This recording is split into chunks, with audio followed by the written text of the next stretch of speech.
Welcome to Mary Heaton What's Next. If you've ever cooked one of these guys, you know exactly what this is. It's a cucuzza. They originate from Sicily and southern Italy, so a lot of the recipes come from there. The recipe I'm going to use today is more of the Calabria style. So I have onion. You'll need a couple of cups of onion, one cucuzza. This is 2 chopped potatoes. You can see the size they're chopped. Then, unfortunately, I didn't have really ripe tomatoes, so I'm using a little bit less ripe tomatoes from my garden. These are the Onione leaves. I've chopped them up. They actually grow the part of the plant. The more tender ones, you can pick those and cook those. They're very delicious. Then salt, pepper, olive oil, and a pan. So how do you tackle this? Basically, very, very easy. Cut off the edges, and you're going to want to peel it because the skin is very rough. See how easy that goes?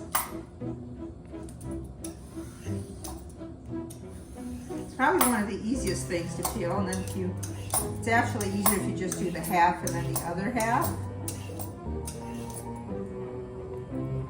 And I'll show you how to chop it up further as well. Something about cooking these cucuzzas, I don't know if they just remind me when I lived in Sicily or if it's just the fun part of making them, but they're definitely fun. They look like baseball bats. You walk around with them, people are just in awe of this beautiful fruit. So let me go ahead and cut these up, clear the board for you. I'm going to rinse it off before I chop it. I obviously misjudged how much that cucuzza was going to yield, so I did get a bigger pot. Or this is like a serving skillet. I'm going to saute the onion just a little bit. And someone mentioned to me that I keep talking about the onione and how delicious they are. They're part of the same cucuzza plants. It's the tender leaves that grow on it. So make sure that you don't just throw those away. They're very edible. They're extremely nutritious for you. So we're going to saute this just a little bit, not even brown it, just get the onion to where it's softened up.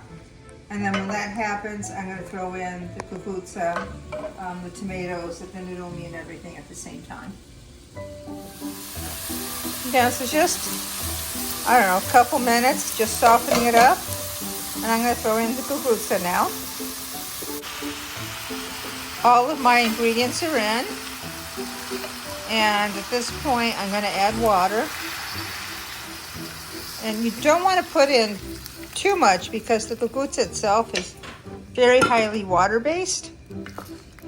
But you'll see that I have just enough to stir it in and to get the nice soup. And I'm also going to put in my salt and pepper now, and I'll let you know how long that cooks to be ready and how delicious it is. Here it is, the Calabrese cucuzza soup.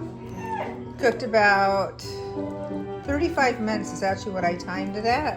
Potatoes and everything are cooked. So what I'm going to do is, you know that soup always tastes better when you let it cool down and it has a chance to get all the aromas. I'm going to do that. I would suggest the same for you. Now, cost-wise, the cucuzza soup, I had the cucuzza in the backyard, bought the potato and olive oil. There's probably $3 and all that. So growing things in your garden are definitely worth it. Enjoy, go out and cook. Even if you make mistakes, you'll learn. Make it your own art.